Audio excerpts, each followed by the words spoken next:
Pembangunan Jembatan Musi 6 hingga saat ini sudah mencapai 80%. Direncanakan pada akhir Desember mendatang, jembatan tersebut akan mulai dioperasionalkan.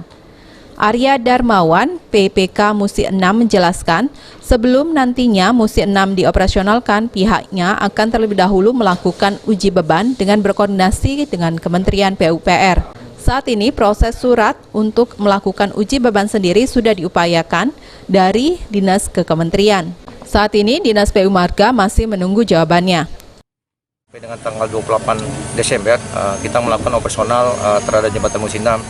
Tetapi sebelum melakukan operasional kita juga minta melakukan uji beban dan uji layak fungsi terhadap Kementerian PUPR yang sudah kita tindak lanjuti dengan surat resmi dari Kepala Dinas PU kita Bina Marga Provinsi Sumatera Selatan.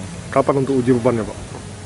Kita baru melayangkan surat tapi nunggu jadwal dari mereka yang disampaikan ke kita. Sementara itu, menurut anggota Komisi 4 DPRD Sumsel Hasbi Asadiki berharap agar Jembatan Musi 6 sesegera mungkin bisa difungsikan sehingga bisa mengatasi kemacetan yang ada di Kota Palembang saat ini.